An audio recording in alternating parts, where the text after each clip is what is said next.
வணக்கம் மக்களே. இன்றைக்கி நம்ம இந்த வீடியோவில் கால் வடிவத்தை வச்சு ஆளுமையை சொல்கிற உங்களோட குணாதிசயங்கள் என்னென்னன்றதை பற்றி தான் நம்ம விரிவாக பார்க்கலாம் வாங்க.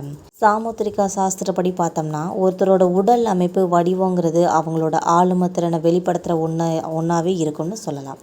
அப்படித்தான் அவங்களோட கால் விரல்களோட வடிவமைப்பு என்ன சொல்லுதுங்கிறத பற்றி பார்க்கலாம்.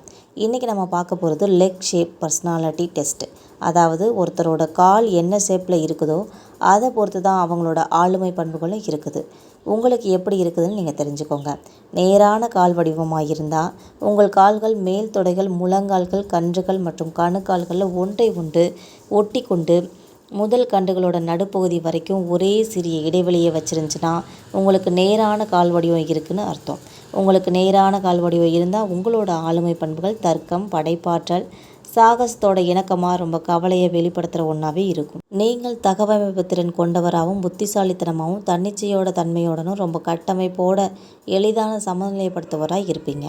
உங்கள் கால் வில் வடிவ கால், அதாவது உங்கள் கால்கள் முழங்காலில் வெளிப்புறமாக வளைஞ்சு உள்கால்கள் மற்றும் கணுக்கால்களை தொடும்போது முழங்கால்களுக்கு இடையில் உள்ள இடைவெளி உருவாகுச்சுன்னா அது உங்களுக்கு வில் வடிவ கால்னு அர்த்தம்.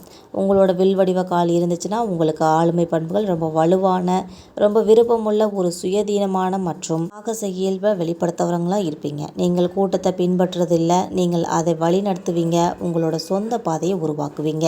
வீதிகள் ரொம்ப சவாலாக இருக்கிறதா இருந்தாலும் புதிய யோசனைகள் எப்போதும் வரவேற்கக்கூடியதாக இருக்கும்னே சொல்லலாம். அடுத்ததாக முழங்கால் போன்ற கால் வடிவம். உங்களோட தொடைகள் ரொம்ப நெருக்கமாக இருந்தாலும் உங்களோட முழங்கால்கள் உங்கள் கணுக்கால்கள் விலகி இருக்கும் போதும் தொட்டால் உங்களுக்கு முழங்கால் போன்ற கால் வடிவம் இருக்குன்னு அர்த்தம்.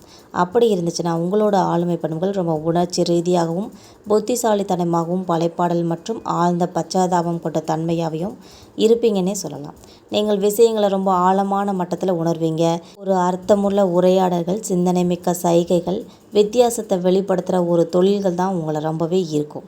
உறவுகள்னு பார்த்தோம்னா நீங்கள் ஆழ்ந்த அக்கறை உள்ளவராக இருப்பீங்க, சிந்தனை உள்ளவராகவும் இருப்பீங்க, காதல் கொண்டவராகவும் இருப்பீங்க என்பது குறிப்பிடத்தக்கது.